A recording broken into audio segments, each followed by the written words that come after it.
Okay, so we're going to have to start seeing the righty talkers, the righty radio talkers, going from attack mode into defense mode. And it's going to be very interesting, okay, for talk radio. Okay, the folks like Rush Limbaugh and Michael Savage and folks like that. The folks here in Washington on WMAL radio, okay, Mark Levin, what's going to happen?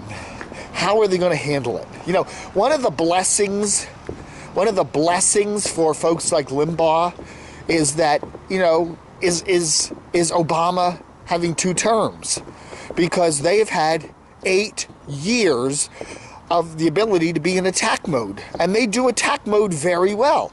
Every single day, they're delivered a huge pile of stuff that Obama said and done, and they can rant and rage holy hell about it, and they've done very well with that.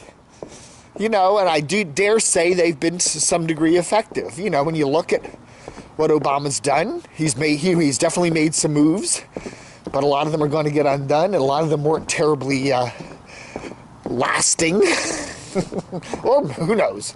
But anyway, so the question now is, how is talk radio going to do when they switch into defense mode?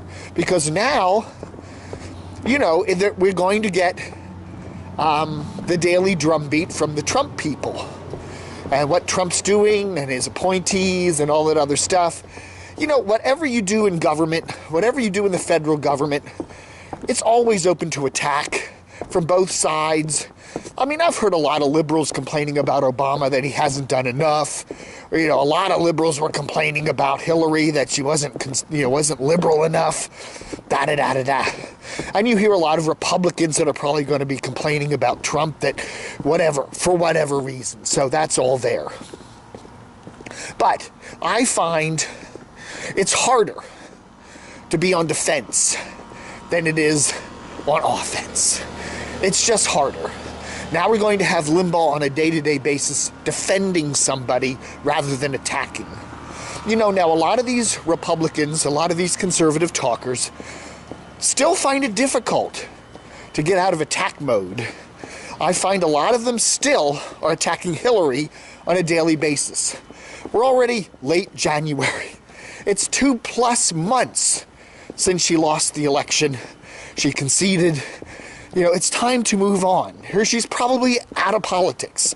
I mean, I cannot see Hillary coming back into the political sphere in any significant sense. I think her career is probably finished. So, okay.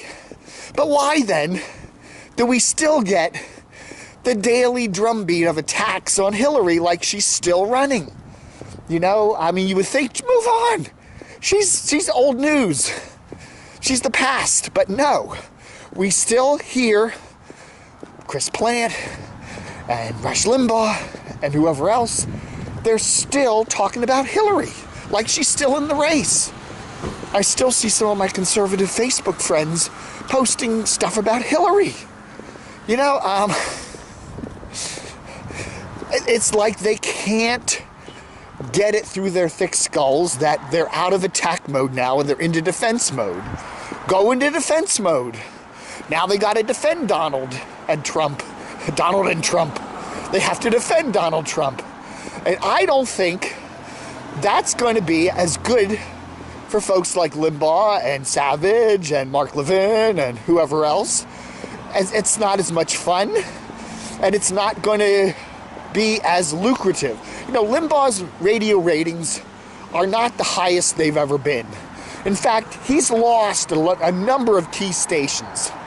In big cities like New York and LA, he's not on the top dog talker anymore. Okay? He's lost some stations. He's had difficulty in places like Boston and other cities where he still is heard there, but he's lost major stations. But yet, even still, he is still one of the, if not the top dog, righty radio guy in the country. And I imagine he'll remain that for quite a while longer, as long as he wants to keep going. But it's going to be a lot more difficult for him now that he's in defense mode, now that he's going to have to defend Donald Trump on a lot of issues. That's going to be harder for him. And I would have to say that, you know, Obama's been a blessing for a lot of these talkers. And I think very quietly, very peacefully, very privately, they're sorry to see him go. And I do think that in some ways, even though they may like Trump better, they're probably sorry that Hillary didn't win, because, you know, they could stay in attack mode like they are trying to do already, and, you know, keep their ratings up. It's going to be interesting to see how talk radio handles this, and whether they can, they'll survive it, but it's going to be real interesting. All the changes.